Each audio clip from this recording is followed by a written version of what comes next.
네, D코드로 판정된 방광 제자리암의 방광암 기준으로 처리한 사례입니다. 우선 방광암은 이제 분쟁이 시작된 지가 이제 거의 뭐 20년이 다 돼가는데, 이 C코드, 그러니까 암으로 이제 진단이 되었을 때는 이제 뭐 C코드가 이제 부여가 되고, 뭐 그 이외의 종양으로 진단이 됐을 때는 이렇게 D코드가 이제 부여가 되는데, 이 보험에서의 암은 이제 대부분 다 C코드입니다. 물론 이제 C코드 받은 것 중에서도 뭐 피부암이라든지 뭐 갑상선암이라든지 뭐 보험 종류에 따라서 암으로 보지 않는 그런 암들도 있는데, 어쨌든 기본은 이렇게 C코드가 판정이 되어야 이제 우리나라에서도 악성 신생물 분류에 들어가고, 보험에서도 이제 암으로 들어갈 수 있는 그런 진단이 됩니다. 그런데 이런 D코드는 양성이거나 뭐 경계성, 제자리암, 뭐 상피내암 이런 종양들이 분류되는 코드이기 때문에 이 암하고는 좀 차이가 있습니다.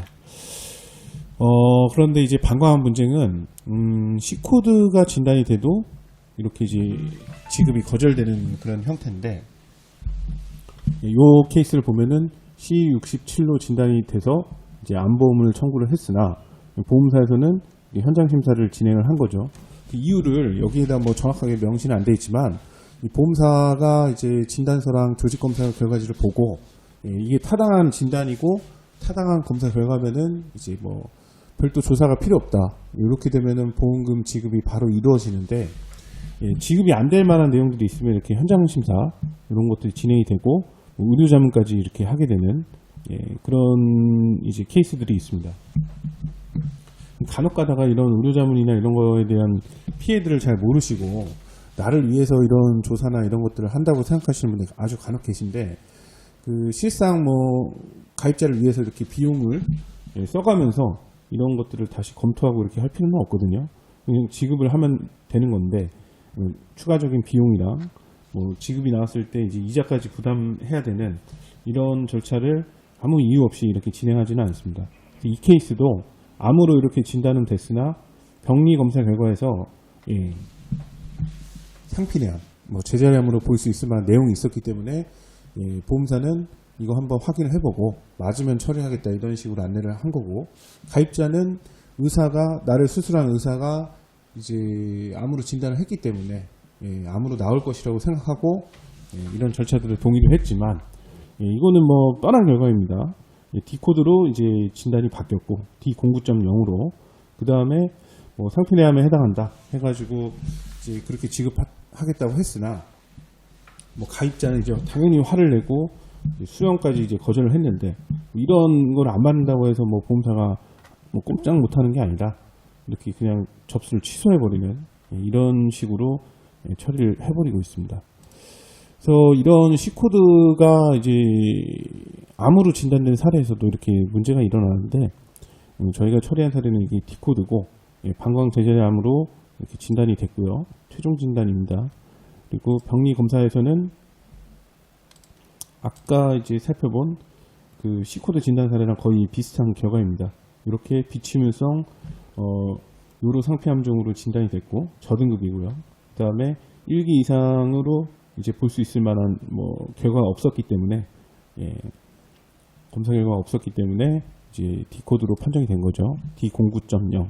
이런 것들을 무작정 이렇게 재청구를 하게 되면은 뭐 보험사가 이런지야 이제 거절을 해버리게 되는데, 이렇게 제자리암 진단 급여금을 기지급한 후에 암으로 처리해달라 이렇게 재청구를 해도 이 명확한 근거나 이런 것들이 없으면 당연히 처리를 안 하게 되는 것이고요. 비치물성 방광암도 이렇게 이제 진단이 됐기 때문에 보험에서도 방광암으로 진단이 되지 않았고, 의사한테도 방광암으로 진단을 받지 못했고, 방광암으로 볼 수 있을 만한 검사 결과도 안 나왔기 때문에 이런 사례를 보험사가 처리할 이유는 전혀 없습니다. 그렇기 때문에 이게 이제 방광암 기준에 해당하는 이제 보험금이 지급되어야 한다, 이런 입증 책임이 또 청구자에게 있고, 이런 것들이 명확하게 이제 진행이 돼야만 이제 처리가 가능한 부분입니다. 그래서 이 사례 같은 경우에는 이제 이 해당 분쟁에 대해서 아주 까다롭고 이제 지급 처리를 많이 안 해왔던 그런 회사에 이제 다시 진행을 했었어야 하는 건이기 때문에 추가적으로 저희가 이제 여러 내용을 준비를 했고 그런 서류들을 이제 제출을 해서 반감 처리가 타당하다는 이제 손해사정을 다시 진행을 했습니다. 그런데 이제 보험사도 이제 뭐 이런 논리들이 있기 때문에 지급 처리를 뭐 이렇게 쉽게 하지는 않고 추가적으로 이제 뭐 지급이 계속 뭐 거부되는 게 맞다 이런 식의 이제 주장이 있었기 때문에 상당한 기간이 지금 소요가 됐는데 최종 결과는 이제 암으로 이제 판정이 돼서 최초 이제 손해사정 제출한 거에서 조금 더 보완을 해가지고 진행을 해서 이제 추가적으로는 이제 방광암으로 인정이 돼서 최초 이렇게 소액으로 나왔던 제자리암 기준으로 돈 나왔던 것이 이제 방광암으로 추가적인 보험금이 가입자에게 처리되었습니다. 이 처리를 하기 위해서는 이제 각 문제건에 맞는 이제 정확한 분석과 판단이 돼야 되고 보험금 지급 사유에 관한 이제 증명이 올바르게 진행이 돼야 됩니다. 그리고 또 진행 과정에서 보험사가 파놓은 함정들이나 주장하는 내용들에 대해서도 이제 올바른 방식으로 대응이 되어야 되기 때문에 뭐 이렇게 암으로 진단되지 않은 사례는 손해사정사랑 같이 함께 처리하시는 것이 좋겠습니다. 무조건 또 이제 보상 가능한 것은 아니기 때문에 서류를 봐야 되고요. 보험증권, 진단서, 조직검사 결과지에 이제 3가지 서류가 있어야 됩니다. 감사합니다.